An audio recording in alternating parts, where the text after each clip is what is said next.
Alright mga kapatid, kapapasok lang na balita, no. Dalawang barko ng PCG natin ang napaatras, no, at hindi na naisagawa yung paghahatid sana nila ng supply sa mga sundalo natin sa Skoda Shoal dahil pinaligiran sila ng 20 barko ng China, mga tol. 20.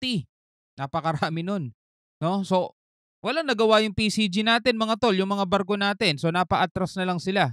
So, well, bigyan na lang natin 'to ng reaction video, mga tol, at commentary. At tulad ng dati, mga katol, 'wag mong kalimutan mag-subscribe.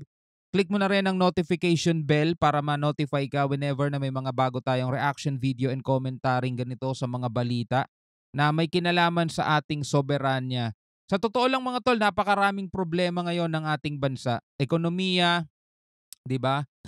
Tapos marami pang issue ngayon lalo-lalo na sa politika. Dagdagan mo pa ng mga ganito ngayon, eh talaga naman ay nako. Well, anyway, etong balitang panonoorin natin ay mula sa News 5 everywhere, mga tol. Siyempre, huwag mo rin kalimutan mag-subscribe dito.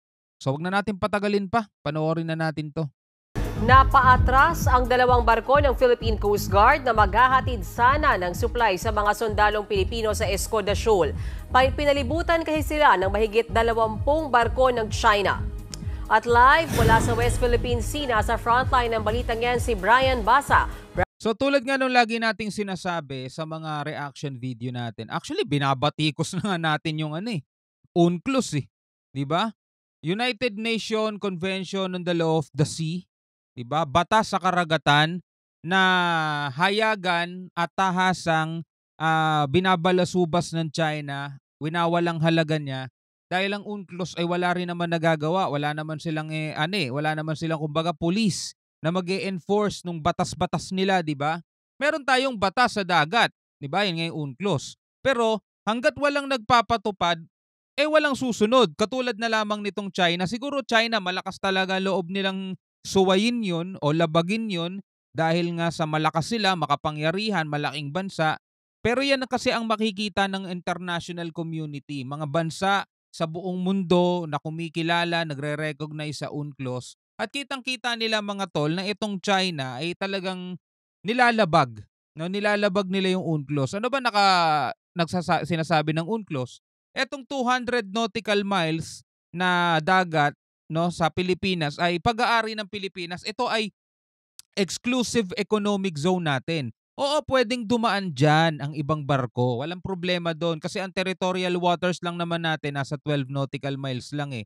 Yun talaga yung mga lugar na kailangan mong magpaalam muna sa Pilipinas bago ka pumasok o dumaan. Pero doon sa lagpas 12 nautical miles na up to 200 nautical miles, yun naman yung ating exclusive economic zone. From the word itself, mga tol, na exclusive economic zone, dapat eksklusibo lang yan sa Pilipinas. No? Pwedeng dumaan ng ibang barko, oo, dadaan sila, innocent passage kumbaga, pero wag yung aangkinin. Katulad ng ginagawa nitong China na bukod sa inaangkin na nga nila, mga tol, hinaharas pa nila yung mga barko natin. Nang babangga sila, nang water cannon sila, talagang labag na labag talaga sa batas yung pinagagagawa nila. Tayo naman, mga tol, Pilipinas, puro lang tayo, alam nyo na. Tuloy natin. Brian, anong nangyari sa paglalayag nyo kanina? Parang nakipagpatintero kami kanina sa mga barko ng China. 2 barko lang kami laban sa 40 ng China. Kaya napaatras. Sabi rito sa title, 20. 20 barko ng China.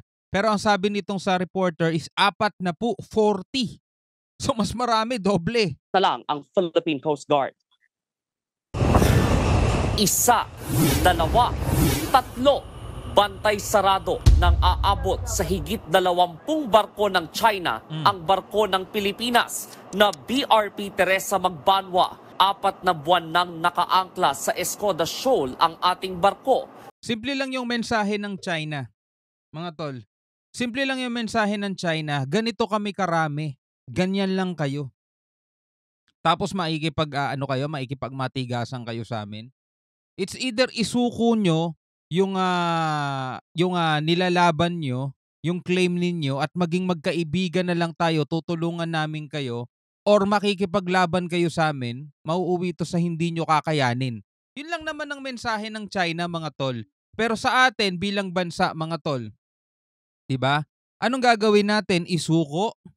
Makipagkaibigan na lang, tanggapin na lang yung tulong nila, limusan na lang nila tayo mga tol. Katulad ng ginawa nung nakaraang administrasyon mga tol, makipagkaibigan na lang sa kanila. O ipilit natin, ilaban natin yung ating karapatan sa soberanyang yan mga tol. No, gawa natin ng paraan na hindi mauwi sa gera pero wag nating isusuko. Ano sa tingin ninyo? Comment kayo sa baba. Pero hindi ito malapitan. Kanina, kasama ang News 5, 2 barko ng Pilipinas ang sumubok na makalapit ang BRP Cape Engaño at BRP Cabra ng Philippine Coast Guard. May 3 oras pa ang layo ng sinasakyan nating BRP Cape Engaño sa Escoda o Sabina Shoal.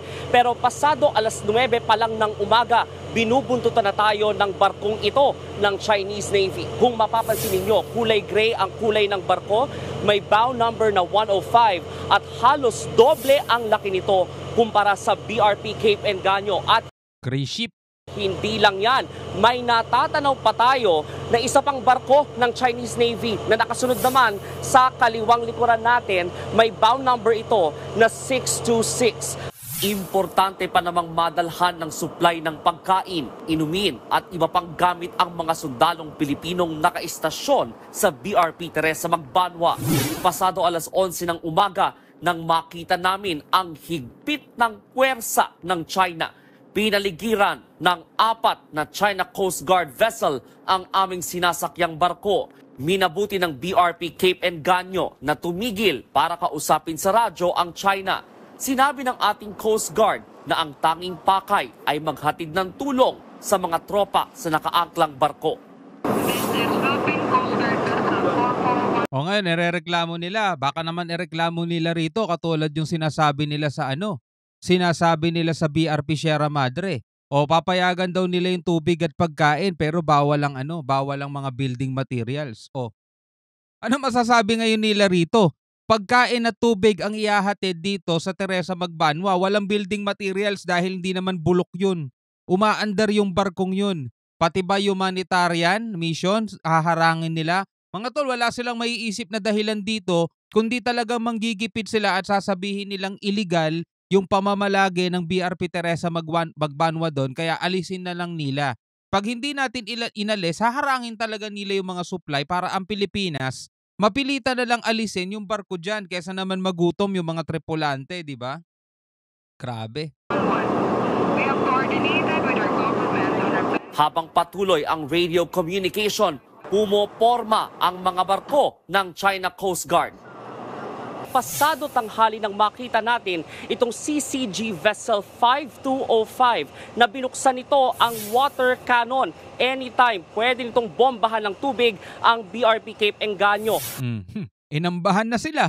At sa kaliwang gilid naman ng barko, nakaharap sa atin ang CCG Vessel 21555, ang isa sa mga barkong bumangga sa BRP Datu Sanday ng Bureau of Fisheries and Aquatic Resources noong August 25. O hindi ba panghaharas yang ginagawa ng China? Diba? Nakakaawa ang Pilipinas sa totoo lang mga tol. No? Paulit-ulit tayo na diplomatic protest, paulit-ulit tayo na wag papalag, paulit-ulit tayo na hayaan lang sila, di ba?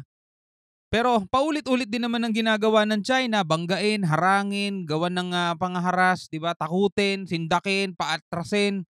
Yun ang ginagawa nila mga tol, sa sarili nating karagatan, itinataboy tayo. 5 oras na nakapirmi sa laot ang 2 barko ng Pilipinas. 5 oras din ang tinagal ng negosasyon. Pero bandang alas 4 ng hapon, umatras din ang BRP Cape Engaño at ang BRP Cabra. 5 oras nagkaroon ng negosasyon. At the end, talo Pilipinas, umatras. Ganito na lang mga tol. Napaatras tayo ngayon, sa tingin niyo na ano na mangyayari sa susunod? Nagawa na ng China yan gagawin ulit nila yan sa susunod mga tol. Paatrasin na naman nila tayo, tas ibabalita nila yan sa media nila. Napaatras namin ang pagpasok ng Pilipinas, failed mission sila. Sino ngayon ang kawawa? Sino ngayon ang nakakahiya? Diba? Claim tayo ng claim sa West Philippine Sea, di naman pala natin kayang ipagtanggol. Kahapon, Well, di naman natin sila masisisi, napakarami naman din kasing barko. Pero sinanay kasi natin sila ng ganyan mga tol eh. Sa totoo lang sinanay kasi ng Pilipinas silang ganyan. 'Di ba? Nung nakaraang administrasyon, 6 na taon 'yun mga tol, ganyan lang sila eh. Pinalibutan din ng mga barko ng China ang barko ng BFAR. 6 na beses binangga. Bukod dyan, nambomba rin ng tubig ang China.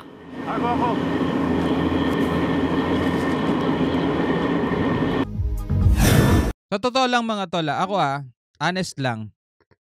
Hindi bumababa ang tiwala ko sa ating Coast Guard, sa ating AFP, sa ating Navy, sa ating sandatahang lakas mga tol. Mataas ang kumpiyansa ko sa kanila na kaya nila, 'di ba? Ewan ko lang kung sino ang pumipigil at kung ano ang pumipigil sa kanila. Pero sa tutuusin mga tol, kayang-kaya naman talaga nilang palagan yan eh. Ewan lang natin ba't di nila ginagawa dahil nga mahina daw siguro tayo, hindi natin kaya, ayaw nating pataasin pa ayaw pa nating itaas pa ang escalation diyan, 'di ba? Pero mga tol, sa tingin niyo makakatulong yung ginagawa natin para pahupain ang escalation? Wala eh. Patuloy at patuloy mga tol, mga haras yang mga yan. Patuloy at patuloy nilang gagawin sa Pilipinas yan. O tingnan nyo ngayon, meron tayong misyon hindi natin nagawa. Meron tayong misyon hindi natin nagawa. Atras din tayo mga tol. Ano masasabi nyo dyan? Comment na lang kayo sa ibaba mga tol. Pwede kayong magbigay ng inyong opinion at reaction. Hanggang sa muli, ako nga pala si Shobaldi. Peace out.